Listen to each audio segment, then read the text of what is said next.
त sole trader रहेछ, यसले चाहिँ आफ्नो ट्रेडिङ र पिएल एकाउन्ट चाहिँ तल दिएको छ भन्छ। अब ट्याक्स पेयर हाम्रो यहाँ को भयो,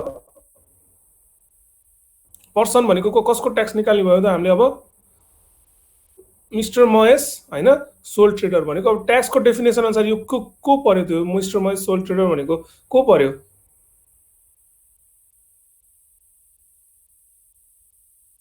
को डेफिनेसन अनुसार कुन व्यक्ति पर्यो भन त? इन्डिभिजुअल त इन्डिभिजुअलले यहाँ अब के गरेको छ, यहाँ बिजनेस गरेको छ नि त, सोल ट्रेड गरेको छ नि त। ट्रेड गरेपछि इन्डिभिजुअलले बिजनेस गरेपछि त्यसलाई के भन्छौँ हामीले? पर्सनको डेफिनेसनमा जाउँ त कति छ हामीले पढेको, सबै बिर्सिसक्यो?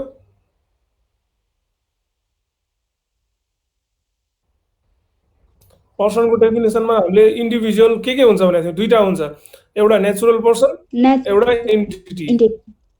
नेचुरल पर्सन भित्र के पर्छ? एउटा इन्डिभिजुअल, इलेक्टेड कपल अनि सोल प्रोप्राइटरशिप फर्म अथवा सोल ट्रेडर हैन। त्यो भयो भने यता एन्टिटीमा चाहिँ कम्पनी, पार्टनरशिप फर्महरु सबै पर्यो हैन। भनेपछि यहाँ के भनेछ, mister Mahesh a sole trader भनेपछि हाम्रो के भयो त, यो इन्डिभिजुअल हो जसले चाहिँ व्यवसाय गर्छ भने यो के भयो त, सोल प्रोप्राइटरशिप फर्म भयो। नेचुरल नै पर्यो हैन। नेचुरल पर्सन भित्र चाहिँ के पर्यो भन्दा सोल प्रोप्राइटरशिप फर्म पर्यो के, त्यसरी बुझ्नु पर्यो है। किनभने इन्डिभिजुअल भनेको एउटा सिंगल पर्सन हो, उसले नर्मली इन्कम फ्रम इम्प्लोइमेन्ट र नर्मली गर्छ हैन। इलेक्टेड कपलले त्यही हो, तर त्यही इन्डिभिजुअलले चाहिँ बिजनेस गर्यो भने चाहिँ के भयो त, अब सोल प्रोप्राइटरशिप फर्म भयो। यसरी बुझ्नु पर्यो है। अब यहाँ हामीले के को ट्याक्स लायबिलिटी निकाल्दैछौँ भन्दाखेरि मिस्टर बस्ने सोल ट्रेडर बिजनेस गरेको छ, इन्डिभिजुअलले बिजनेस गरेको, अथवा चाहिँ त्यसलाई सोल प्रोप्राइटरशिप फर्म अथवा सोल ट्रेडिङ फर्म अथवा सोल ट्रेडर पनि भन्छौँ, त्यसको चाहिँ हामीले ट्याक्स लायबिलिटी निकाल्ने भन्ने कुरा बुझ्नु पर्यो हैन। अब सोल ट्रेडरको हामीले ट्याक्स लायबिलिटी निकाल्दैछौँ भने मैले अस्ति तिमीहरूलाई एक्सेल एउटा सिट सेयर गरेको थिएँ हैन, यो तिमीले डाउनलोड गरेर हेर्यो कि हेरेनौ? यहाँ मैले दुईटा एक्सेल सिटमा दुईटा पठाएको थिएँ।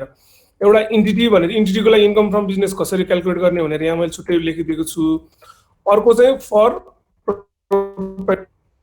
है, यसको कसरी नर्मली यो इन्कम फ्रम बिजनेस निकाल्ने त सबै नै त्यही हुन्छ, यसको ट्याक्स रेट र अलिकति डिडक्सन अलिकति फरक हुन्छ है। जस्तै हामीले यहाँ इन्कम फ्रम इन्भेस्टमेन्ट बिजनेस त यहाँसम्म निकाल्ने, यो इन्टिटी र उसको लागि सेम हो हैन। यही इन्डिभिजुअलले बिजनेस गरेको हामीले यहाँ राख्छौँ भने, यदि यो इन्डिभिजुअलले इन्कम फ्रम इम्प्लोइमेन्ट गरेको छ भने फेरि छुट्टै हामीले त्यो इन्कम फ्रम इम्प्लोइमेन्ट यहाँ राख्छौँ हैन। उसले इन्कम फ्रम इन्भेस्टमेन्ट गरेको छ भने फेरि यो इन्कम फ्रम इन्भेस्टमेन्ट पनि हामीले यहाँ राख्छौँ। यसरी टोटल एक्सेसिबल इन्कम हामीले यसरी निकाल्छौँ है। इन्डिभिजुअलको यदि सोल प्रोप्राइटरशिप फर्म छ भने है, एउटा इन्डिभिजुअलले बिजनेस पनि गरेको हुन्छ, बिजनेसबाट पनि आएको इन्भेस्टमेन्ट पनि गरे हुन सक्छ हैन, तिनटै इन्कम हुन्छ। हजुर सबैलाई त्यस्तै भएको हो कि विवेकलाई मात्र हो? छैन सर, यता त विवेक नेट स्लो होला सायद। तिम्रो नेट अलि स्लो भयो होला कि डाटाबाट चलाइरहेछौ कि नेटबाट?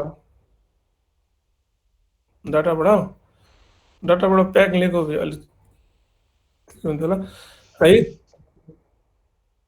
अब यो तीन, एउटा इन्डिभिजुअलले चाहिँ के गर्न सक्छ, नेचुरल पर्सनको चाहिँ के हुन सक्छ भन्दाखेरि इन्कम फ्रम बिजनेस पनि हुन सक्छ, इन्कम फ्रम इम्प्लोइमेन्ट पनि हुन सक्छ, तिनटै हुन सक्छ क्या, मल्टिपल इन्कम हुन सक्छ है। अब क्वेसनले तिमीहरूलाई कोही नर्मली चाहिँ इन्कम फ्रम बिजनेस र इन्भेस्टमेन्ट जोडेर आएको मैले पाएँ हैन, दुईटै जोडेर आएको छ, अहिले हामीले पढाएको छैनौँ, त्यही पनि अलिकति यसलाई लेख्ने तरिका चाहिँ मैले अलिकति भन्न खोजेँ हो। के भन्दाखेरि individual sole proprietor sole trader गरेको छ भने उसले चाहिँ व्यवसायबाट भएको इन्कमलाई चाहिँ हामीले यसरी द टोटल इन्कम सबै जोड्छौँ हैन। त्यसमा त्यो व्यवसायमा घटाउन पाउने खर्चहरू हामीले खर्च घटाउँछौँ हैन। यो सबै घटाएर चाहिँ लसेसहरु छ भने लसहरु घटाएर चाहिँ हामीले ट्याक्स अथवा यसलाई एक्सेसिबल इन्कम फ्रम बिजनेसै भन्छ, यसलाई एक्सेसिबल इन्कम फ्रम बिजनेसै भनौँ हैन। यसरी चाहिँ हामीले निकाल्छौँ। यदि अरू इन्कम छ भने पनि उसको एक्सेसिबल इन्कम फ्रम इम्प्लोइमेन्ट त्यही व्यक्तिको इन्कम फ्रम इम्प्लोइमेन्ट पनि छ अथवा इन्भेस्टमेन्ट छ भने यो पनि हामीले जोडेर राख्छौँ यो फर्मेटमा है। यो सोल ट्रेडरको अथवा नेचुरल पर्सनको यो इन्कम छ भने यो जोडेर राख्छौँ र त्यसपछि हामीले अस्ति इन्कम फ्रम इम्प्लोइमेन्टमा गरेको जस्तै कि उसले चाहिँ के त अब एप्रोप्रिएमेन्ट फन्डमा कन्ट्रिब्युसन गरेको छ भने यसरी यहाँ घटाउँछौँ हैन। डोनेसनमा छ भने हामीले डोनेसनको यो घटाउँछौँ। हामीले अगाडि पढिसकेका छौँ इन्कम फ्रम इम्प्लोइमेन्ट भनेको मतलब के भन्दाखेरि हामीले जुन इन्कम फ्रम इम्प्लोइमेन्टमा निकाल्दाखेरि जुन प्रोसेस छ त्यसमा हामीले एसेसेबल इन्कम फ्रम इम्प्लोइमेन्टमा हामीले सबै यो घटाउँछौँ नि। त्यस्तै गरी अर्को बिजनेस गरेको छ भने बिजनेसको नि हामीले यहाँ जोड्नु पर्यो र इन्भेस्टमेन्टको नि जोड्नु पर्यो। यो तीनटै जोडेर टोटल एसेसेबल इन्कम निकाल्छौँ हामीले हैन। र त्यसमा हामीले अगाडि गरेको जस्तै एप्रोप्रिएमेन्ट फन्ड डोनेसन छ भने त्यो घटाउने, अनि अदर डिडक्सनहरू के छ जस्तै लाइफ इन्सुरेन्स हामीले पढ्यौँ, हेल्थ इन्सुरेन्स पढ्यौँ, एक्जम्पसनहरू छ, यो सबै चाहिँ घटाउन पाइन्छ के है। यसमा हामीले सब तीनटै जोड्या भएर चाहिँ हामीले के हुन्छ taxable income from employment, taxable income भनेर मात्र निकाल्छौँ हैन। यो निकालेर यसरी चाहिँ हामीले निकाल्छौँ। यो भनेको हामीले अगाडि पढ्दाखेरि इन्कम फ्रम इम्प्लोइमेन्टको मात्र हेऱ्यौँ, ठिक छ। त्यसमा चाहिँ यदि उसले चाहिँ सोल ट्रेडर उसले बिजनेस पनि गरेको छ अथवा इन्भेस्टमेन्ट पनि गरेको छ भने यो दुईटै इन्कम चाहिँ हामीले जोड्नुपर्छ नेचुरल पर्सनको केसमा है। एउटा कुरा यो बुझ्यौ यहाँसम्मको? इन्कम फ्रम इम्प्लोइमेन्टमा त सबैले क्लियर छ नि हैन। यो त्यसमा हामीले यो एप्रोप्रिएमेन्ट फन्ड डोनेसनहरू सबै घटाउको थियौँ, तर त्यही व्यक्तिले बिजनेस पनि गरेको हुनसक्छ अथवा इन्भेस्टमेन्ट पनि गरेर इन्कम जेनेरेट गरेको हुनसक्छ भने त्यो इन्कमहरू पनि हामीले के त जोड्छौँ। नर्मली यो सोल ट्रेडरहरूको केसमा चाहिँ अथवा नेचुरल पर्सन केसमा चाहिँ जसले चाहिँ इन्डिभिजुअल बिजनेस गरेको छ त्यसकोमा चाहिँ इम्प्लोइमेन्ट पनि हुनसक्छ, इन्भेस्टमेन्ट पनि हुनसक्छ, बिजनेस तीनटै हुनसक्छ है। यो कुरा बुझ्नु पर्यो। एसेसेबल इन्कम फ्रम बिजनेस निकाल्नलाई हामीले यहाँ अस्ति अहिले हिसाब गर्छौँ हामीले यसरी यो जति टोटल इन्कम छ बिजनेस इन्कम हामीले यहाँ माथि सबै यो जोड्छौँ है। 1 देखि 7 सम्मको अथवा अरू इन्कम छ भने सबै जोड्छौँ इन्कम फ्रम बिजनेस। त्यसमा घटाउन मिल्ने खर्चहरू छ भने हामीले यो सबै खर्चहरू घटाउँछौँ र त्यो निकालिसकेपछि घटाएको इन्कम फ्रम बिजनेस भन्छौँ। त्यस्तै गरी अर्को एसेसेबल इन्कम फ्रम इम्प्लोइमेन्ट छ, एसेसेबल इन्कम फ्रम इन्भेस्टमेन्ट छ भने यो तीनटै जोडेर हामीले टोटल एसेसेबल यसरी निकाल्छौँ हैन। यो इन्डिभिजुअल भएको भएर उसले जुन इन्कम फ्रम इम्प्लोइमेन्टमा घटाउन पाउने खर्चहरू छ त्यो पनि हामीले उसको बिजनेस इन्कम छ भने त्यो पनि हामीले यसमा पनि घटाउन सक्छौँ है। यो अस्ति घटाएकै कुराहरू हो। यसरी घटाएर चाहिँ हामीले के गर्छौँ त हैन। र यो सोल प्रोप्राइटरसिप फर्म भएको हुनाले यसमा पनि हाम्रो के छ त ट्याक्स लायबिलिटी चाहिँ हामीले निकाल्दाखेरि के गर्छौँ त जुन इन्कम फ्रम इम्प्लोइमेन्टको जस्तो छ त्यसरी निकाल्छौँ। तर एउटा मात्र केस के हो भन्दाखेरि यसमा चाहिँ फर्स्ट यो जुन बेसिक एक्जम्पसन भन्छ यो फर्स्ट 4,50,000 मा चाहिँ हामीले के गर्छौँ त 1% राख्यौँ भने यसमा चाहिँ हामीले के पर्सेन्ट राख्छौँ त 0% राख्छौँ। मैले भन्न खोजेको सोल प्रोप्राइटरसिप फर्ममा चाहिँ के हुन्छ जसरी हामीले इन्कम फ्रम इम्प्लोइमेन्टको ट्याक्स रेट छ त्यही नै ट्याक्स रेट चाहिँ लागू हुन्छ। एक्सेप्ट के हो त 1% को ठाउँमा के हुन्छ त यो 0%। जस्तै हामीले अगाडि बढ्दा यो 1% लेखेको थियौँ नि हैन इन्कम फ्रम इम्प्लोइमेन्ट गर्दाखेरि त्यो केसमा के हुन्छ त 0% हुन्छ। त्यसमा चाहिँ सोशल सेक्युरिटी ट्याक्स भन्छ त्यो 1% त्यो चाहिँ लाग्दैन। इलेक्टेड कपलको केसमा पनि उसले इलेक्ट गर्न पाउँछ, यसमा पनि 0 लाग्छ। यसरी चाहिँ सबैको इम्प्लोइमेन्टको फेरि भन्दिनुहोस् त बिजनेसको माथिबाट प्रोसेस गरेर भएको भयो अनि इम्प्लोइमेन्टको चाहिँ के भन्नुभयो रे? इम्प्लोइमेन्टको हामीले अगाडि गरेका छौँ नि त्यही त हो कुरा। इन्कम फ्रम इम्प्लोइमेन्ट भएर सिम्पली के बुझ भन्दाखेरि हामीले यदि उसको इन्कम फ्रम इम्प्लोइमेन्ट छ भने हामीले के गर्छौँ यो राख्दै योभन्दा माथिको राख्दैनौँ नि हैन। इन्कम फ्रम बिजनेस यो कुनै पनि राख्दैनौँ। यो राखेको थिएनौँ नि ल सपोज हैन यो राखेको थिएनौँ हैन। इन्कम फ्रम इन्भेस्टमेन्ट पनि राखेको थियौँ मैले हाइलाइट गरेँ अरे। हामीले इन्कम फ्रम इम्प्लोइमेन्ट गर्दाखेरि जस्ट के राख्थ्यौँ एसेसेबल इन्कम फ्रम इम्प्लोइमेन्ट राख्थ्यौँ हो कि न। अनि एसेसेबल इन्कम भनेको उसको इन्कमहरू सबै जोडेर राख्ने त हो नि त्यो भयो। अनि त्यसमा चाहिँ हामीले रिटायरमेन्ट फन्ड घटाउँथ्यौँ हैन। त्यसपछि डोनेसन घटाउँथ्यौँ, त्यसपछि अदर डिडक्सन भनेर यो सबै यो तलको घटाउँथ्यौँ। त्यसपछि हामीले के गर्छौँ यहाँ ट्याक्स रेट लाग्दाखेरि के गर्छ यो 4 लाखको ठाउँमा चाहिँ एउटा 1% राख्थ्यौँ। अरू सबै त्यसरी ट्याक्स लायबिलिटी निकालेको होइन हामीले हो कि न। यहाँसम्म बुझेको छ कि छैन? त्यही निकालेर गरे हो कि न? हो सर हैन। अबको केसमा के हो भन्दाखेरि यो एउटा इन्डिभिजुअलले चाहिँ उसको इन्कम फ्रम इम्प्लोइमेन्ट मात्र नभइकन के छ त इन्कम फ्रम बिजनेस पनि छ र इन्भेस्टमेन्ट पनि छ भने इन्कम फ्रम बिजनेस निकाल्दाखेरि चाहिँ हामीले यसरी यो माथिको सबै यो घटाएर निकाल्नु पर्यो। ठिक छ है। यो अब यो गरेका छैनौँ हामी हिसाब गरेका छैनौँ हामी गर्छौँ अहिले कन्सेप्ट मात्र दिएको मैले तिमीलाई। यो सबै गरेर एसेसेबल इन्कम फ्रम बिजनेस निकाल्छौँ। यो माथि इन्कमहरू सबै जोडेर घटाउन पाउने खर्चहरू सबै घटाएर यो हामीले निकाल्छौँ। यदि इन्भेस्टमेन्ट छ भने इन्भेस्टमेन्टको पनि हामीले के गर्छौँ, इन्कम र एक्सपेन्सेस जसरी यो बिजनेसको गरेका छौँ त्यसरी नै इन्कम र एक्सपेन्सेसको पनि त्यसरी घटाएर हामीले यो राख्छौँ। यो तिनटै गरेर accessible income from employment business गरेर यहाँ हामीले यो टोटल इन्कम निकाल्छौँ र त्यसमा चाहिँ हामीले अरू यो जुन इम्प्लोइमेन्टको गरेका छ यसरी घटाउन पाइयो है। र यसमा अलिकति फरक कुरा चाहिँ के हो भन्दाखेरि यसमा चाहिँ इन्कम फ्रम बिजनेसमा चाहिँ के छ त, एउटा 1% हुन्थ्यो भने इन्कम फ्रम इम्प्लोइमेन्ट निकाल्दाखेरि यसमा चाहिँ के हुन्छ त, यदि इन्कम फ्रम बिजनेस र इन्कम फ्रम इन्भेस्टमेन्ट मात्र छ भने यसको 1% को ठाउँमा 0% राखेर ट्याक्स रेट चाहिँ हाम्रो यसरी फरक हुन्थ्यो के। बुझ्यो यो क्लियर हुन्छ हैन। जस्ट तिमीले के बुझ्नु पर्यो भन्दाखेरि यो प्रोप्राइटरशिप फर्म छ अथवा sole trader firm, sole trading फर्महरू छ भने त्यसमा चाहिँ ट्याक्स रेट के त, जसरी हामीले इन्कम फ्रम इम्प्लोइमेन्टको ट्याक्स रेट लगाएको थियौँ त्यसरी नै सेम नै त्यही हो।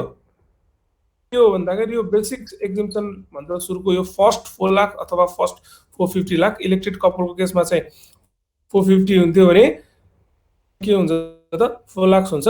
त्यसको केसमा चाहिँ उता इन्कम फ्रम इम्प्लोइमेन्टमा 1% हुन्थ्यो भने यसमा चाहिँ 0% लाग्ने है। यसरी एउटा कुरा चाहिँ बुझ्नु पर्यो हामीले। क्वेशनमा चाहिँ इन्कम फ्रम इम्प्लोइमेन्टमा के सर हामीले इन्कम फ्रम बिजनेस पनि गरेको इन्कम फ्रम इन्भेस्टमेन्ट पनि गरेको थियौँ नि हैन सर?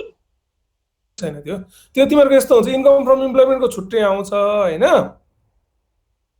जस्तै तिमीहरूलाई क्वेशन कसरी आउँछ गरे छैन तिमीहरूलाई क्वेशन कसरी अझ म क्लियर भनिदिन्छु ल है। तिमीहरूलाई इन्कम फ्रम यो इम्प्लोइमेन्टको छुट्टै नै आउँछ, यो क्वेशन छुट्टै आउँछ है। आयो भने तिमीहरूलाई के हुन्छ भन्दा इन्कम फ्रम बिजनेस र इन्कम फ्रम इन्भेस्टमेन्टको चाहिँ यो दुईटा जोडेर चाहिँ आउँछ। तर इन्कम तिनटै रहेछ भने तिनटै राख्नुपर्ने हो कन्सेप्टको लागि।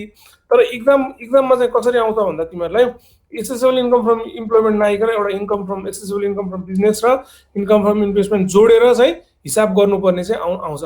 अहिलेको क्वेसनमा पनि त्यही नै छ है। यदि तिनटै इन्कम छ भने तिनटै इन्कम राख्नु पर्यो हामीले। यदि छैन एसेसेबल इन्कम फ्रम बिजनेस मात्र छ भने एसेसेबल इन्कम फ्रम बिजनेस मात्र राख्ने हैन। अझ कहिलेकाहीँ एसेसेबल इन्कम फ्रम इन्भेस्टमेन्ट छ भने यो मात्र राख्ने, अथवा यो छ भने यो क्वेसनमा नर्मली चाहिँ एसेसेबल इन्कम फ्रम बिजनेस र एसेसेबल इन्कम फ्रम इन्भेस्टमेन्ट यो दुईटा जोडेर चाहिँ नर्मली ट्रेडरको केसमा चाहिँ है। र इन्टिटीको केसमा चाहिँ के हुन्छ भन्दाखेरि नर्मली यो इम्प्लोइमेन्ट र इन्टिटी भनेको है कम्पनी भयो, प्रालीहरू भयो हैन।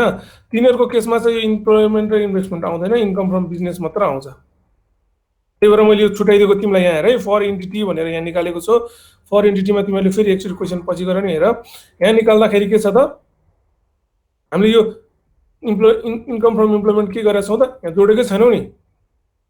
ट्याक्सेबल इन्कम फ्रम बिजनेस मात्र हो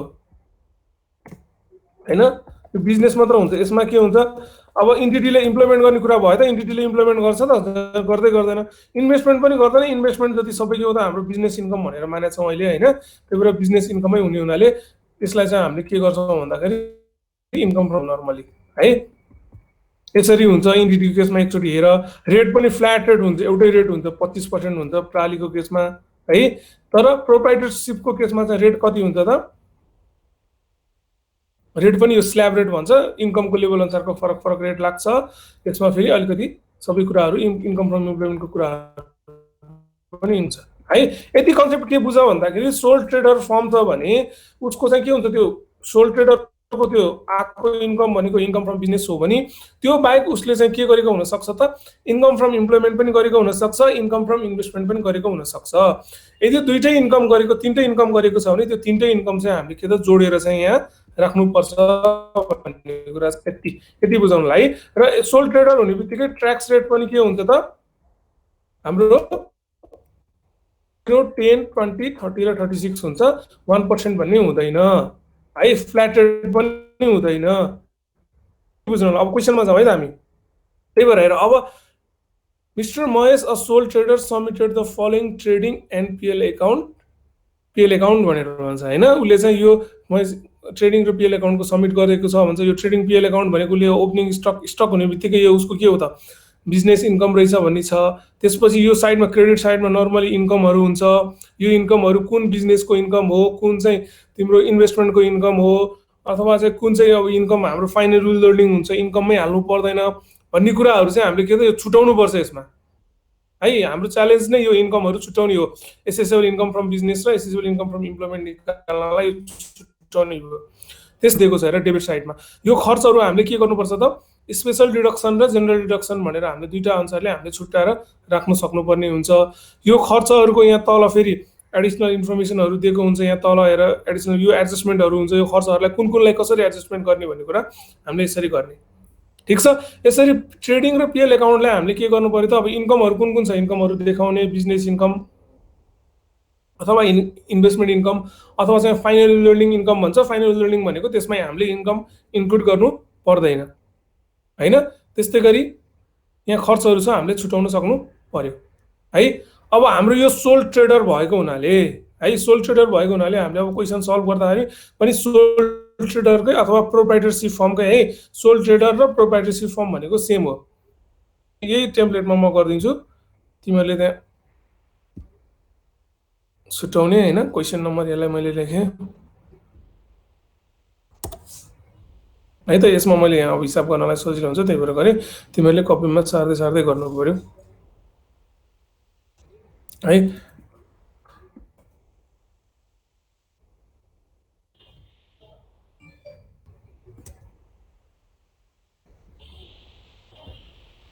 ल अब क्वेसन है।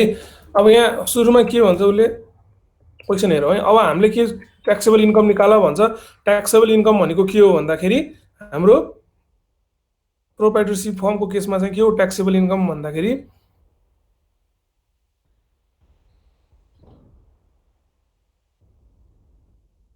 यहाँसम्म हो। प्रोप्राइटरसिप फर्म यो ट्याक्सेबल इन्कम यो सोधेको उसले है। यसमा के छ त हाम्रो पहिला ट्याक्सेबल इन्कम निकाल्नलाई के गर्नु पर्यो पहिला यदि एसेसेबल इन्कम फ्रम बिजनेस निकाल्नु पर्यो। ठिक छ। एसेसेबल इन्कम फ्रम बिजनेस निकाल्नु पर्यो। यदि उसको एसेसेबल इन्कम फ्रम इम्प्लोइमेन्ट छ भने त्यो पनि राख्नु पर्यो। यदि उसको एसेसेबल इन्कम फ्रम इन्भेस्टमेन्ट छ भने त्यो पनि राख्नु पर्यो हैन। त्यसपछि यहाँ घटाउने आइटमहरू छ भने घटाउनु पर्यो सबै र घटाएर चाहिँ आएको एमाउन्टलाई चाहिँ हामीले ट्याक्सेबल इन्कम भनेर उसको निकाल्छौँ। अब यहाँसम्म निकाल्नलाई चाहिँ हामीले पहिला सुरुमा चाहिँ मेजर उसको चाहिँ एसेसेबल इन्कम र इन्कम फ्रम इम्प्लोइमेन्ट र इन्भेस्टमेन्ट भन्दा सबभन्दा बढी एडजस्टमेन्ट चाहिँ उसको के छ त इन्कम फ्रम बिजनेसको एडजस्टमेन्ट छ। हामीले त्यो हेर्नु पर्यो है। अब क्वेसनले यहाँ निकाल्दाखेरि अब हामीले यहाँ लेख्नु पर्यो accessible calculation of taxable income हैन। इन्कम बिजनेसमा ट्याक्सेबल इन्कम भनेपछि तीनटै इन्कम हुन सक्छ। त्यही भएर अफ मिस्टर के हो त मिस्टर के छ त्यसको नाम महेश हैन। महेश अब फर द इयर भनेर हामीले अहिले सपोज मानौँ 2077 78 भनौँ न हैन। 77 78 सकिएको छ। यहाँ क्वेसनले प्रिभियस इयरको माग्ने हुनाले 77 78 को यसरी गर्ने है। अब हामीलाई सुरुमा के गर्नु पर्यो त ट्याक्सेबल इन्कम निकाल्नु पर्यो। तर यहाँ मेजर उसको इन्कम त के दिएको छ र यहाँ मेजर इन्कमको उसको त बिजनेसकै छ। बिजनेस इन्कमहरू पहिला छुटाउनु पर्यो। हामीले बिजनेसमा भएको खर्चहरू हामीले पहिला घटाउनु पर्यो हैन। त्यसपछि एसेसेबल इन्कम फ्रम बिजनेस आउँछ। त्यसपछि अरू इन्भेस्टमेन्ट र इम्प्लोइमेन्ट इन्कमहरू छ भने हामीले त्यो जोडेर राख्ने। अब यो मेजर यसमा चाहिँ सबभन्दा बढी दिएको चाहिँ हाम्रो के छ इन्कम फ्रम बिजनेसै दिएको हुनाले हाम्रो के गर्नु पर्यो सोल ट्रेडरको इन्कम फ्रम बिजनेसलाई चाहिँ हामीले छुटाउनु पर्यो यहाँ है। अब यसले चाहिँ अब यो ट्रेडिङ कम्पनी रहेछ। ट्रेडिङ कम्पनी भएको हुनाले सर्भिस फी यसको हुन्छ हुँदैन हैन। हुन्छ त हुँदैन नि सर्भिस फी यसको हुन्छ त। यहाँ सर्भिस फी भनेर कहीँ दिएको छ यहाँ छैन। यहाँ सेल्स दिएको छ क्लोजिङ स्टक दिएको छ हैन। Gross profit dividend interest income compensation discount bad debts recovered केही पनि छैन हैन। अब यो त्यही भएर हुनाले यो सर्भिस फी जेरो छ। अब amount receive from disposal of trading stock normally क्वेसनले सेल्सै भनेर दिएको हुन्छ। जति सेल्स दिएको छ त्यो राख्ने हैन। अब यहाँ सेल्स भनेर अहिले 50 लाख रुपियाँ दिएको छ हैन। अब यो यहाँ राख्दाखेरि यो सेल्समा यहाँ तल कुनै एडजस्टमेन्ट छ कि छैन हेर्नु पर्यो के। किनभने यहाँ हरेक आइटमको चाहिँ यहाँ एडजस्टमेन्ट भएको हुनसक्छ। त्यही भएर तिमीले क्वेसन पढ्दाखेरि नै सुरुमा कुनैको चाहिँ एडजस्टमेन्ट छ कि छैन जस्तो के एडजस्टमेन्ट रहेछ यहाँ सुरुमै पढ्छ 40% ब्याड डेब्ट भने ब्याड डेब्टमा एडजस्टमेन्ट रहेछ। यहाँ यो ब्याड डेब्ट 80,000 मा एडजस्टमेन्ट गर्नुपर्ने। एक्चुअल ब्याड डेब्ट एक्सपेन्सेस हाम्रो के छ यहाँ ब्याड डेब्ट प्रोभिजन फर ट्याब्लेट छ यसको एडजस्टमेन्ट गर्नुपर्ने रहेछ भन्ने कुरा। लिगल चार्ज भनेर छ। लिगल चार्ज कहाँ छ यहाँ लिगल फिज भनेर छ 20,000 यो 20,000 को एडजस्टमेन्ट गर्नुपर्ने रहेछ भन्ने कुरा हामीले बुझ्नु पर्यो। फायर इन्सुरेन्स प्रिमियम भन्ने छ। फायर इन्सुरेन्स प्रिमियम यहाँ कहीँ छ? 20,000 छ हैन। यसको पनि एडजस्टमेन्ट गर्नुपर्ने रहेछ भनेर बुझ्नु पर्यो हैन। डिस्ट्रिब्युसन कस्ट भनेर कहाँ छ यहाँ? अब यो डिस्ट्रिब्युसन कस्ट 50,000, यसको नि एडजस्टमेन्ट भनेपछि यहाँ जे कुराहरू एडिसनल इन्फर्मेसन लेखेको छ त्यसको चाहिँ कसको एडजस्टमेन्ट गर्नुपर्ने रहेछ पहिले टिक लगाइदियो भने तिमीहरूलाई पछि सजिलो हुन्छ है। अब यहाँ अहिले त सेल्सको यहाँ तल कुनै पनि एडजस्टमेन्ट छैन, त्यही भएर सेल्स कति छ त? 50 लाख छ। 50 लाखै मैले राखेँ है। यसरी यहाँ 50 लाख यो सेल्स भयो छ है यहाँसम्म है। अब यो मैले यो तिम्रो यहाँ फर्मेट भयो। यो बाहेक अब अरू के इन्कम छ त? हेर, क्लोजिङ स्टक इन्कम हो हैन, ग्रस प्रॉफिट इन्कम हो हैन, हैन यो त घटाएर आएको हो हैन, क्लोजिङ स्टक पनि घटाएर आएको। अब यहाँ अर्को के छ? डिभिडेन्ड भन्ने छ। डिभिडेन्ड इन्कम भनेको जहिले पनि के हुन्छ? यो फाइनल ट्याक्स इन्कम हो। यो चाहिँ इन्कम फ्रम इन्भेस्टमेन्ट जस्तो देखिए पनि यसमा चाहिँ हामीले यो एसेसेबल ट्याक्सेबल इन्कम निकाल्दाखेरि जोडिरहनु पर्दैन है। त्यही भएर डिभिडेन्ड इन्कम भनेर जहिले पनि यो दियो भने के हुन्छ त? यो जहिले पनि फाइनल ट्याक्स इन्कम हो। त्यही भएर यसलाई चाहिँ हामीले कहिले पनि ट्याक्सेबल इन्कम निकाल्दाखेरि राखिरहनु परेन यो डिभिडेन्डलाई है। त्यही भएर उसले यहाँ डिभिडेन्ड दिए पनि हामीले यो फाइनल बिल्डिङ इन्कम भएको हुनाले अथवा फाइनल ट्याक्स इन्कम भएको हुनाले इन्कम गर्नु पर्दैन, इन्कममा राख्नु पर्दैन भनेर हामीले बुझ्नु पर्यो डिभिडेन्ड। अर्को इन्ट्रेस्ट अन इन्भेस्टमेन्ट भन्छ हैन। इन्ट्रेस्ट अन इन्भेस्टमेन्ट के हो? इन्कम फ्रम बिजनेस हो त? Income from investment, income from investment हामीले उता इन्कम फ्रम इन्भेस्टमेन्टमा पछि छुट्टै हाल्छौँ। यो इन्कम फ्रम इन्भेस्टमेन्टमा यो हालिरहनु परेन, यसरी बुझ्नु पर्यो है। अब यो कम्पेन्सेसन भन्छ। कम्पेन्सेसन नर्मली अहिले बिजनेसको ट्रेडिङ पिएल एकाउन्ट दिएको हुनाले कम्पेन्सेसन रिलेटेड टु के हो त? बिजनेसै हो। त्यही भएर यो इन्कम फ्रम बिजनेसमा यो हाल्नु पर्यो। डिस्काउन्ट पनि हामीले त सामान खरिद गर्दा डिस्काउन्ट पाउँछौँ, यो पनि इन्कम रिलेटेड टु बिजनेस हो। त्यही भएर डिस्काउन्ट पनि हामीले के हो त? इन्कममा राख्नु पर्यो है। अब यो यसमा जे लेखे पनि मैले यहाँ अब तिमीहरूको क्वेसनमा जे छ त्यही नै सारिदिन्छु है। अर्को के छ यहाँ? कम्पेन्सेसन भन्ने छ हैन। कम्पेन्सेसन पनि पाएको छ। इम्प्लोइमेन्टमा हालेको थियो सर हामीले कम्पेन्सेसन हालेको छौँ। त्यो त इम्प्लोइमेन्ट रिलेटेड कम्पेन्सेसन भएको हुनाले इम्प्लोइमेन्टमा हाल्यौँ। यो कम्पेन्सेसन त अब तिम्रो यहाँ इम्प्लोइमेन्ट होइन नि त, यहाँ के हुने बिजनेसको डिटेल दिइरहेछ नि त हैन। अब त्यही भएर कम्पेन्सेसन भयो भन्दैमा चाहिँ अब कुनसँग रिलेटेड छ भन्ने कुरा हेर्नु पर्यो क्या। अब यहाँ त यहाँ आएर कम्पेन्सेसन मात्र भन्यो भने त इम्प्लोइमेन्ट रिलेटेड त इन्कम त होइन नि त यो। यहाँ इन्कम फ्रम इम्प्लोइमेन्टको त केही पनि कुरा दिएको छैन हैन। त्यही भएर यो कम्पेन्सेसनलाई यो के भन्नु पर्यो, मान्नु पर्यो भन्दाखेरि बिजनेस रिलेटेड कम्पेन्सेसन हो। त्यही भएर हामीले बिजनेस रिलेटेड कम्पेन्सेसनलाई के त 40,000 भनेर हामीले यसरी यहाँ इन्कममा हाल्नु पर्यो। यसरी पहिला इन्कम जति सबै राख्ने, ठिक छ, बुझ्यौ? त्यसपछि अर्को के छ? कम्पेन्सेसन पछि ब्याड डेट रिकभरी होला, डिस्काउन्ट पनि छ हैन। यहाँ त डिस्काउन्ट पनि हामीले त सामान खरिद गर्दा डिस्काउन्ट दिएको, डिस्काउन्ट रिसिप्ट हुन्छ इन्कम हैन। यो जहिले पनि यो क्रेडिट साइड भनेको जहिले पनि इन्कम हो भनेको र बुझ्नु पर्यो है। यता लेफ्ट साइडको त्यो बुझ्नु पर्यो हामीले।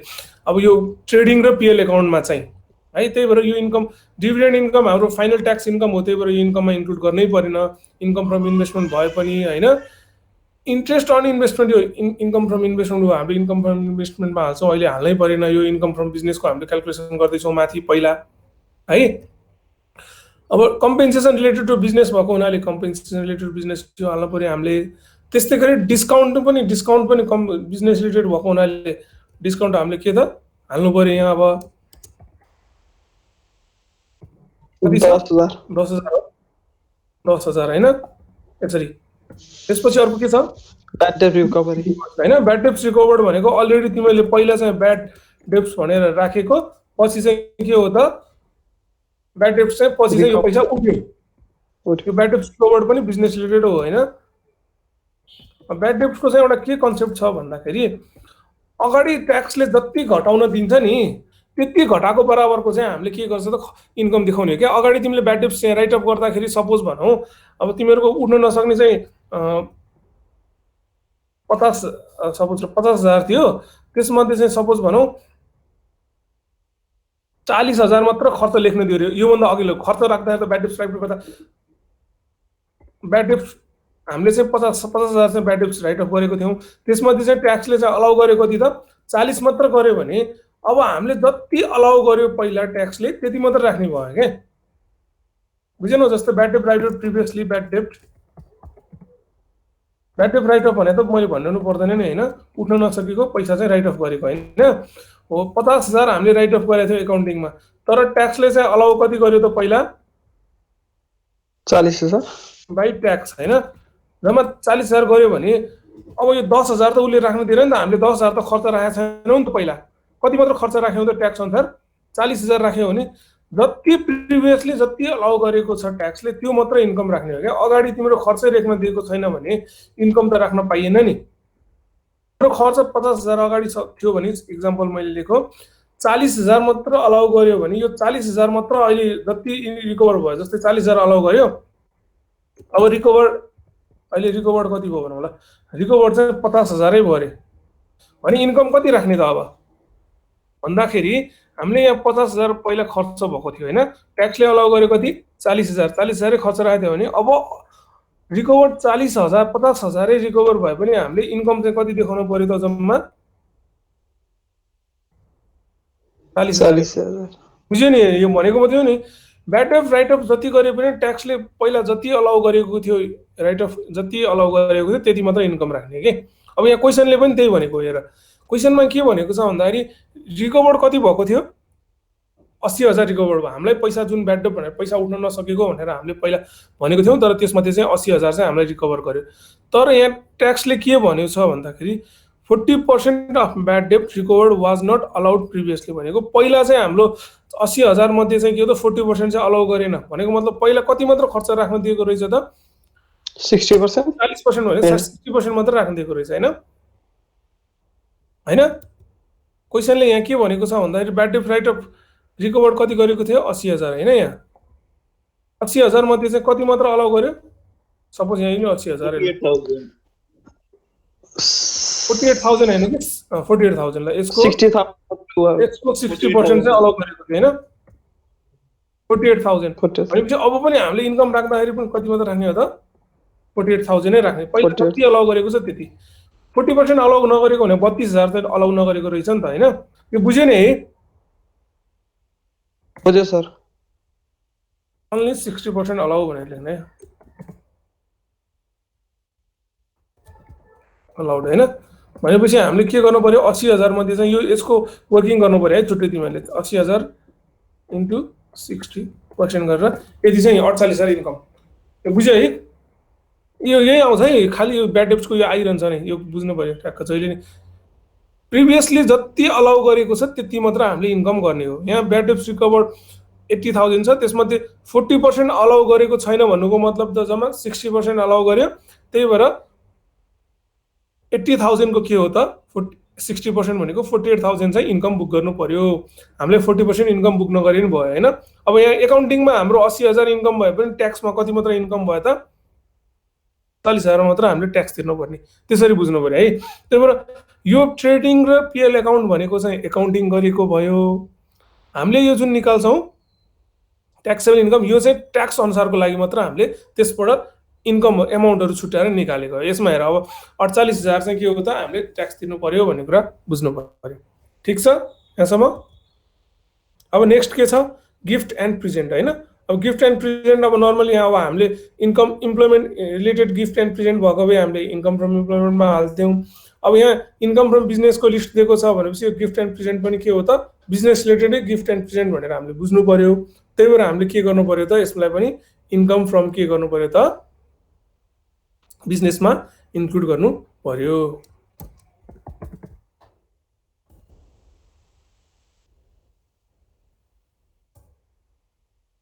कति छ 20,000 सरी 20,000 ठिक छ। अर्को के छ इन्ट्रेस्ट फ्रम कस्टमर भन्छ। अब कस्टमरबाट चाहिँ इन्ट्रेस्ट पाएको के हो त अब यो पनि अब इन्भेस्टमेन्ट गरे हैन। यो कस्टमरबाट ढिला पेमेन्ट गरे बाबत चाहिँ तिम्रो के हो त कस्टमरले चाहिँ इन्ट्रेस्ट दिएको होला हैन। त्यो पनि हामीले के हो त बिजनेसै गरेको रिलेटेड भएको भएर यसलाई के भन्छौँ हामीले बिजनेस रिलेटेड इन्कम भनेर हामीले बुझ्नु पर्यो। अरूबाट कस्टमर बाहेक अरूबाट इन्ट्रेस्ट पाएको भए चाहिँ हामीले इन्कम फ्रम इन्भेस्टमेन्ट भनेर दिनुपर्छ। अब कस्टमरले के गर्छ कहिलेकाहीँ पैसा दिन ढिला गर्छ नि त हैन। पैसा दिन ढिला गर्यो भने हामीले ल तैँले 1 महिना जस्तै 30 डेजको चाहिँ क्रेडिट पिरियड दिएको छौँ, उसले चाहिँ 60 डेजमा दियो भन्दा बाँकी ल तैँले 30 दिन चाहिँ मलाई ढिला दिइस्, त्यही भएर मलाई ब्याज ले भनेर उसले यदि त्यो ब्याज दिएको रहेछ भने त्यो ब्याज दिएको चाहिँ हामीले के भन्छौँ त, हामीले अब इन्कम फ्रम बिजनेस भनेर मान्नु पर्यो। किनभने त्यो कस्टमर भने त बिजनेस सेल गरेको हो नि त उसलाई। यस्तो खाली इन्ट्रेस्टलाई चाहिँ हामीले के भन्नु पर्यो, इन्कम फ्रम बिजनेस भनेर मान्नु पर्यो। लजिक बुझ्यो?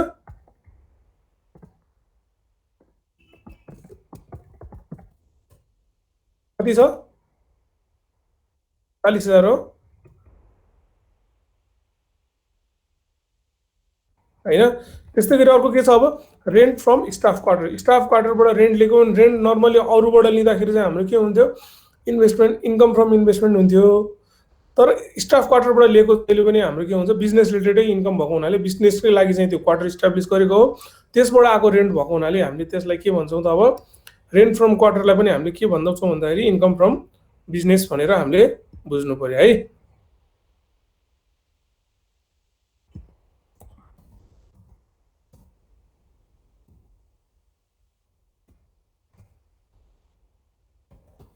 अरू रेन्टहरू दिएको छ भने हाम्रो के हुन्छ, इन्कम फ्रम इन्भेस्टमेन्ट हुन्छ है। त्यो कुरा बुझ्नु पर्यो, यो छुटाउन सक्नु पर्यो है।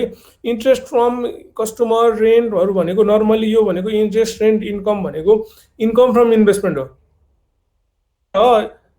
हाम्रो यो बिजनेसकै सिलसिलामा चाहिँ पाएको भएको हुनाले कस्टमरले चाहिँ हामीलाई इन्ट्रेस्ट दिनुको मतलब भनेको हामीले उसँग लिनुपर्ने पैसा ढिला दिए बापत लिएको भएर त्यो पनि इन्कम फ्रम बिजनेस गरेकै सिलसिलामा पाएको इन्ट्रेस्ट हो।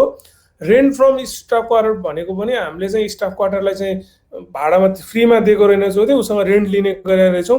त्यो पनि के हो त, अब बिल्डिङमा भएको चाहिँ के हो त, बिल्डिङबाट चाहिँ रेन्ट प्राप्त गरेको हुनाले हामीले के भन्यौँ त, त्यसलाई पनि हामीले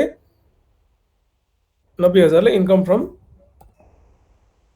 बिजनेस भनेर त्यो राख्यौँ। सन्ड्री इन्कम भन्छ। अब यो सन्ड्री इन्कम जहिले पनि हाम्रो के हुन्छ, बिजनेस रिलेटेड भएको हुनाले जति पनि इन्कम त, अरू इन्कमहरू जति पनि छ त्यो सबै इन्कम फ्रम बिजनेसमा यसरी हाल्छौँ। कति छ? 1,20,000।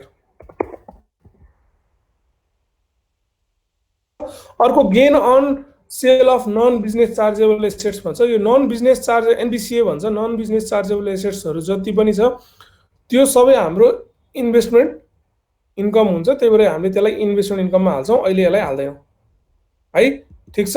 Gain on non business chargeable assets भनेको चाहिँ कस्तो भन्दाखेरि, अब बिजनेसको सिलसिलामा बाहेक अरूमा होल्ड भएको चाहिँ एउटा प्राकृतिक व्यक्तिले होल्ड गरेको सम्पत्ति हो। त्यो सम्पत्ति चाहिँ के हुन्छ, अस्ति हामीले बिजनेस एसेट्स भनेर पढाएको थियौँ नि, थाहा छ? त्यो बिजनेस एसेट्स चाहिँ यदि बिजनेसमा होल्ड भएको छ भने त्यसलाई बिजनेस एसेट्स भनिन्छ। त्यही सम्पत्ति फेरि बिजनेसमा छैन भने त्यसलाई चाहिँ नन बिजनेस चार्जेबल एसेट्स भन्छ। त्यसबाट आएको गेनहरू छ भने जहिले पनि यो इन्कम फ्रम इन्भेस्टमेन्ट हुन्छ। त्यही भएर यो हामीले अहिले इन्कम फ्रम बिजनेसमा हाल्नु परेन। अब हाम्रो इन्कममा चाहिँ आउनुपर्नेहरू सबै सकिसक्यो। अरू केही इन्कम छ त? छैन नि। सेल्स हामीले राखिसक्यौँ, क्लोजिङ स्टक हाम्रो के हो, इन्कम होइन। ग्रस प्रफिट हामीले घटाएको भएर यो राख्नु परेन। डिभिडेन्ड हाम्रो के भयो त, इन्भेस्टमेन्ट इन्कम हो, तर फाइनल ट्याक्स इन्कम भएको हुनाले हामीले अब पछि इन्कम फ्रम इन्भेस्टमेन्टमा नै हाल्दैनौँ, इन्कम फ्रम बिजनेसमा नै हाल्दैनौँ। इन्ट्रेस्ट अन इन्भेस्टमेन्ट यो इन्कम फ्रम इन्भेस्टमेन्ट हो, हामीले यो चाहिँ पछि इन्कम फ्रम इन्भेस्टमेन्टमा हाल्छौँ, अहिले इन्कम फ्रम बिजनेसमा हाल्दैनौँ।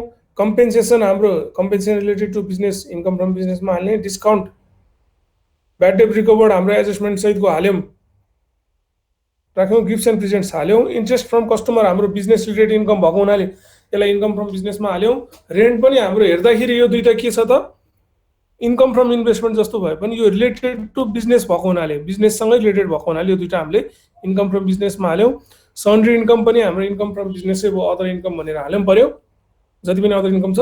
र नन बिजनेस चार्जेबल एसेट्स चाहिँ जहिले पनि के हुन्छ त, इन्कम फ्रम इन्भेस्टमेन्ट हुन्छ। त्यही भएर अहिले हामीले यो राखिरहनु परेन। यति गरेपछि हाम्रो के हो त, इन्कम फ्रम बिजनेस सक्यो। अब यो के हो त, टोटल इन्कम फ्रम बिजनेस भनेर यो सबै जोडिदिने। 53,68,000 चाहिँ इन्कम फ्रम बिजनेस आयो। यहाँसम्म कसैलाई के कन्फ्युजन छ?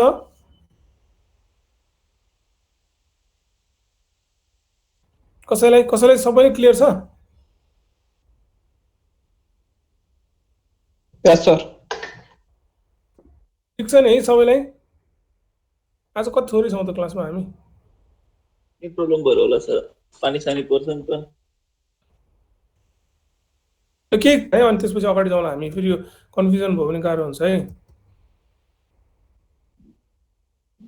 काहीँ मैले गरेकोमा काहीँ केही कन्फ्युजन छ कि छैन कसैलाई? ल म अगाडि बढेँ है त। अब यहाँ क्वेसन, अब यो भनेको total accessible income from business आयो होइन, टोटल अथवा ग्रस इन्कम पनि भन्छ, ग्रस इन्कम भन्छ तिमीहरूको ग्रुपमा, टोटल एसेसेबल भनौँ। अब यो इन्कम जेनेरेट गर्नको लागि चाहिँ विभिन्न खर्चहरू भएको हुन्छ, यो खर्चहरूलाई चाहिँ हामीले के त घटाउनु पर्ने हुन्छ। अब मैले यहाँ तिमीहरूलाई बुझ्नलाई सजिलो हुन्छ भनेर चाहिँ मैले यो पहिला स्पेसल डिडक्सन भनेर यो 6वटा पोइन्टहरू छ भने 6वटा पोइन्टहरू खोजेर राख भनेको छु, पछि सजिलो वर्किङ गर्नुपर्ने होइन। त्यो बाहेक अरूलाई चाहिँ जेनरल डिडक्सन भनेर हाल्ने होइन। अब हामीले यहाँ खोज्नु पर्यो 6वटा खर्चहरू कहाँ कहाँ छ त भनेर। सुरुमा के छ? इन्ट्रेस्ट छ है, इन्ट्रेस्ट एक्सपेन्सेस रिलेटेड जति बिजनेसमा भएको इन्ट्रेस्ट एक्सपेन्सेस मात्र हाल्ने भन्छ। एक्सपेन्सेस छ opening stock, material, custom duty, gross profit, salary, provision for bad डेब्ट, प्रोभिजन फर ट्याक्स, हस्पिटालिटी। कहीं इंट्रेस्ट छ कि छैन यहाँ?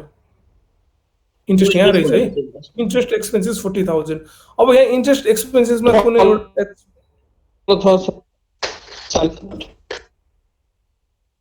40,000 छ होइन, 40,000 छ भने अब यो इन्ट्रेस्ट एक्सपेन्सेसको अरू कुनै एडजस्टमेन्ट छ त यहाँ हेर्नु पर्यो क्या। इन्ट्रेस्ट एक्सपेन्सेसको यो 6वटा एडजस्टमेन्ट काहीँ पनि छैन नि त इन्ट्रेस्टको, भनेपछि 40,000 एक्चुअल हामीले घटाउन पाइन्छ भनेर 40,000 यहाँ यसरी राख्नु पर्यो। ठिक छ, यहाँसम्म ठिक छ है। अब पोइन्ट के छ? Cost of trading stock. Cost of trading stock भनेको जहिले ट्रेडिङ एकाउन्टमा हुन्छ होइन। कस्ट अफ ट्रेडिङ स्टक भनेको जहिले पनि के हो त, यो माथिकोबाट हामीले हेर्नु पर्यो। माथिबाट हामीले हेर्दाखेरि कस्ट अफ ट्रेडिङ स्टकको हामीले फर्मुला हेरेको थियो, opening stock plus purchase plus direct expenses minus closing stock. यहाँ अस्ति पढेको पनि छ हेरे, opening stock plus purchase direct अथवा overhead expenses less closing stock गरेर कस्ट अफ ट्रेडिङ स्टक हामीले निकाल्ने है। अब यो सेक्सन 15 अनुसारको कस्ट अफ गुड्स सोल्ड पनि भन्छौँ भनेर भनेको थियौँ हामीले अस्ति। अब यसको एडजस्टमेन्ट छ कि छैन? जस्तै अब हामीले ओपनिङ स्टक भनेर हामीले यहाँ हेर्नु पर्यो, ओपनिङ स्टक छ होइन, कति छ? 1,10,000। अब यो कहिलेकाहीँ ओपनिङ स्टकमै पनि एडजस्टमेन्ट दिएको हुनसक्छ यहाँ क्वेसनले। यहाँ ओपनिङ स्टकमा कहीँ एडजस्टमेन्ट दिएको छ? ओपनिङ स्टकको बारेमा कहीँ पनि केही पनि भनेको छैन, त्यही भएर ओपनिङ स्टक कति राख्नु पर्यो हामीले? यहाँ 1,10,000 राख्नु पर्यो यसरी है। अब पर्चेज भनेर यहाँ छ, पर्चेज अथवा मेटेरियल पर्चेज जे भने मेटेरियल्स मात्र भन्छ, कहिलेकाहीँ पर्चेज भन्छ होइन। यो पर्चेज भनेको यो है, कति खरिद गरेको रहेछ? 1 लाख रुपियाँको खरिद गरेको छ। अब यहाँ पर्चेजमा नि यहाँ कहीँ इन्क्लुड छ कि एडजस्टमेन्ट? छैन है। त्यही भएर हरेक आइटम लेख्दाखेरि तिमीले कुनै एडजस्टमेन्ट छ कि छैन हेर्नु पर्यो। यसमा पनि छैन, पर्चेजमा एस्टिमेट छैन, त्यही भएर 20 लाख रुपियाँ यसरी यहाँ राख्ने। सरी 2 लाख रुपियाँ भएछ। ओभरहेड एक्सपेन्सेस भन्छ, यो ओभरहेड एक्सपेन्सेस भनेको अरू जति पनि खर्चहरू यहाँ कस्टम ड्युटी, लेबर जे आउँछ यो सबै यहाँ राख्ने। अहिले कस्टम ड्युटी मात्र छ, त्यही भएर कस्टम ड्युटी मात्र हामीले यहाँ राख्नु पर्यो। कति छ? 1 लाख। अदर ओभरहेडमा जति पनि त्यो सबै जोडेर राख्ने है, यता भएको जति 1 लाख। त्यसको पनि एडजस्टमेन्ट छ भने एडजस्टमेन्ट हुनसक्छ, त्यसको एडजस्टमेन्ट यहाँ कुनै छ भने घटाएर जोडेर के राख्नुपर्ने हुनसक्छ, त्यो जोडेर राख्नुपर्ने। अहिले कस्टम ड्युटीको एडजस्टमेन्ट छैन, सिधै 1 लाख रुपियाँ यहाँ भयो। क्लोजिङ स्टक कति छ? अब 2 लाख रुपियाँ छ होइन। यसरी चाहिँ कस्ट अफ ट्रेडिङ स्टक निकाल्न पर्यो क्वेसनबाट होइन। अब इक्वल्स टु HUM मैले माइनसमा राखेको छु, यो सबै जोड्दाखेरि कति आयो त? 5,000 चाहिँ के आयो त? कस्ट अफ ट्रेडिङ स्टक आयो। यही नोट्स राख्ने, रिपोर्ट नोट्स भनेर हामीले यहाँबाट अब 20,10,000 यसरी यो तान्ने। बुझिया छ यहाँसम्म है? यो कस्ट अफ ट्रेडिङ स्टक यसरी निकाल्नु पर्यो, ट्रेडिङबाट opening plus purchase plus direct expenses minus closing stock गरेर जति आउँछ त्यो चाहिँ स्टक भयो होइन। यो 2 नम्बरको सक्यो, इन्ट्रेस्ट पनि हाल्यो, कस्ट अफ स्टक पनि हाल्यो। रिपेयर एन्ड इम्प्रुभमेन्ट छ यहाँ, अब हेर्ने रिपेयर एन्ड इम्प्रुभमेन्ट छ कि छैन? कहाँ छ त रिपेयर एन्ड इम्प्रुभमेन्ट? यहाँ छ लास्टमा सर। यहाँ तल छैन, तर तल एडजस्टमेन्ट अलाउल एमाउन्ट अफ भनेको घटाउन पाउने amount of depreciation and repairs are 1,00,000 and 6,000 respectively हैन। यहाँ चाहिँ राखिदिएको छैन, तर छुट्टै उसले दियो। हामीले अस्ति डेप्रिसिएसनमा यो अलाउबल डेप्रिसिएसन पनि हामीले छुट्टै क्याल्कुलेट गरेर राखेका थियौँ, रिपेयर्स पनि छुट्टै क्याल्कुलेट गरेर राखेका थियौँ हैन। तर यहाँ इन्कम फ्रम बिजनेसको हिसाबमा दिँदाखेरि डाइरेक्ट उसले कति क्याल्कुलेटै गर्न नपर्ने गरी डाइरेक्ट राखिदियो उसले 6,000 र 1,00,000 भनेर। 6,000 चाहिँ रिपेयर्स र डेप्रिसिएसन चाहिँ के त 1,00,000 भनेर राखिदिएको छ हैन। सिधै हामीले के गर्नु पर्यो अब, यो हामीले चेक गर्नै पर्यो, डेप्रिसिएसन बेसिसहरु के पनि चेक गर्नु पर्यो, डाइरेक्ट 6,000। पिसिसी एन्ड आरएनडी छ कि छैन त? नर्मली हुँदैन हैन, छैन होला सायद, यो कुनै कुनैमा आउँछ, छैन हैन, यो पनि छैन, यो पनि नराख्ने, जेरो भयो, यो पनि नराख्ने हैन। अब के छ, डेप्रिसिएसन उसले दिएकै छ हैन, हामीले क्याल्कुलेट गर्नै परेन। हिजो अस्ति हामीले प्र्याक्टिस गर्दा छुट्टै क्याल्कुलेट गरेको थियौँ भने अहिले क्याल्कुलेट गर्नै परेन। यसरी चाहिँ स्पेशल डिडक्सनहरु हाम्रो यहाँ आयो। ठीक छ, अब तिमीले कुन कुन राख्यौ राखेनौ सबै यहाँ टिक गर्दै गर्दै जाँदा सजिलो हुन्छ हैन। यो माथिको सबै राख्यौ, यो सबै यताको यो इन्कम फ्रम इन्भेस्टमेन्ट र यो राखेको छैन, अरु सबै राख्यौ हैन। अब यहाँ के राख्यौ, बाहेक स्पेशल डिडक्सन बाहेक अरु जति पनि खर्च छ त्यो सबै खर्च चाहिँ हामीले के भन्थ्यौ, जनरल डिडक्सन भन्यौ हैन। जनरल डिडक्सनमा चाहिँ हामीले यो तीनटा क्राइटेरिया मिट हुनुपर्छ भनेर पढाएको थियौ। अब अहिले हजुर यति नै गरौँ छ, धेरै भइरहेछ आज धेरै कति टाइम भयो? 3-4 मिनेट मात्र मागेको छ। 3 मिनेट गाह्रो भयो तिमीहरुलाई? गाह्रो भयो यो छ नि त्यसमा repair and इम्प्रुभमेन्टमा 7% of depreciable basis और एक्चुअल आरएनआई भनेको छैन। यसमा चाहिँ अब आरएनआई दिएको भएर चाहिँ नि क्वेशनले नै यो डेप्रिसिएबल बेसिस तिमीलाई दिएको छैन नि त हैन।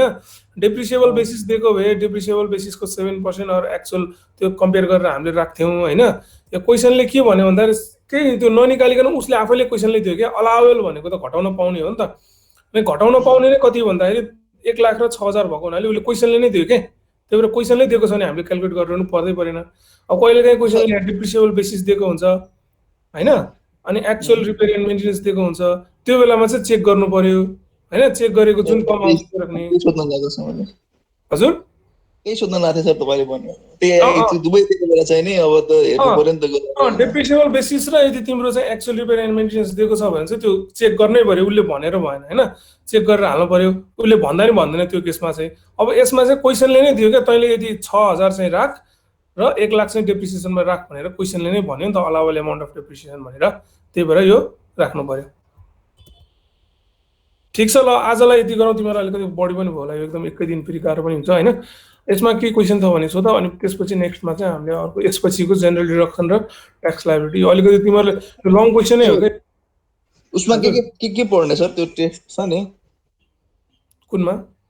जनरल डिडक्सनमा हैन सर, टेस्ट डेप्रिसिएसन पढ, इन्कम फ्रम इम्प्लोयमेन्ट पढ, अनि फरेन ट्याक्स क्रेडिट क्लास टेस्टको लागि भनेको नबिलले। त्यही त क्लास टेस्टको लागि हैन। Income from employment, income from बिजनेसबाट आउँदैन हैन, एउटा डेप्रिसिएसनबाट आउँछ, एउटा फरेन ट्याक्स क्रेडिटबाट आउँछ, अनि फरेन ट्याक्स क्रेडिट अथवा मेडिकल ट्याक्स क्रेडिटबाट आउँछ, अनि त्यसपछि इन्कम फ्रम इम्प्लोयमेन्टको आउँछ। त्यो चारवटाबाट पढ न। मैले थ्योरी सोध्दिन, प्र्याक्टिकल मात्र सोध्छु है। यस सर। केही क्वेशन छ भन त ल, यसमा अहिले नबुझेको क्वेशन छैन सर। क्वेशनै सोध्दैन, खोइ बुझ्यो कि नबुझ्यो मलाई थाहा हुँदैन है। नबुझे पनि सोध्ने क्या, मैले गल्ती बोलेँ भनेर होइन कि, एकचोटि तिमीले नबुझेको कुरा सोध्यो भने मलाई आइडिया हुन्छ नि त तिमीहरूको चाहिँ यतिसम्म चाहिँ बुझेर रहेछ भनेर, अनि मैले तिमीलाई अझ यो यहाँ पढाउने भन्ने हुन्छ हैन। त्यही हुनाले चाहिँ आफूले बुझे पनि नबुझे पनि सोध्ने के, आफूलाई कन्फ्युजन लागेको छ भने सोधिहाल्ने, केही बुझेको छैन भने पनि सोध्ने नि, अर्कोचोटि भन्दाखेरि त बुझिन्छ नि त हैन। एकदम प्र्याक्टिकली युज हुने ट्याक्स भनेको एकदम प्र्याक्टिकली युज हुने सब्जेक्ट हो हैन। पछि तिमीहरूले यो बुझ्यौ भने अब कहीँ गएर एकाउन्ट असिस्टेन्टको रूपमा काम गर्नु पर्यो, अथवा चाहिँ सुरुमा त असिस्टेन्टकै रूपमा काम गर्नुपर्छ हैन, एकाउन्टमा गर्नु पर्यो भने यसले चाहिँ धेरै हेल्प गर्छ क्या। इभन तिमीहरूको घरमा पनि आफ्नो कसैको इन्कमको चाहिँ ट्याक्स क्याल्कुलेट गर्नु पर्यो, त्यसमा हेल्प गर्छ हैन। त्यही भएर प्र्याक्टिकली युज हुने कुराहरू यही नै हामीले गर्नुपर्ने कुराहरू हो। त्यही भएर अलिकति ध्यान दिएर गर। अरू सब्जेक्ट भन्दा यो चाहिँ बुझ्यो भने फाइदा नै हुन्छ कि। आजलाई यति गरौँ त त्यसमै है। एकचोटि तिमीले यो फर्मेट फेरि हेर है, मैले अस्ति पठाइदिएको छु यो फर्मेट प्रोप्राइटरसिपको लागि के छ, इन्टिटीको लागि के छ भनेको यो टेम्प्लेटहरू मैले पठाइदिएको छु। यो टेम्प्लेट हेऱ्यो भने पनि डिफरेन्स छुटाउन सक्छौ हैन। अनि के क्वेरीहरू छ भने सोध्ने, अलिकति मेहनत पनि गर्नुपर्छ आफ्नो घरमा पनि है, किनभने मैले पढाउँदाखेरि कस्तो बुझिरहेको जस्तो हुन्छ, अब केही नबुझ्या पनि हुनसक्छ। घरमा एकचोटि रिभाइज गरेपछि चाहिँ बुझिन्छ के। ल आजलाई यति गरौँ है त त्यसपछि। ल म नेक्स्ट यसलाई कन्टिन्यू गरौँला, यो क्वेसनलाई एउटा सक्न सकिँदैन, त्यसपछि अरू यही क्वेसनलाई अर्को उसमा कन्टिन्यू गरेर सकाउँला है।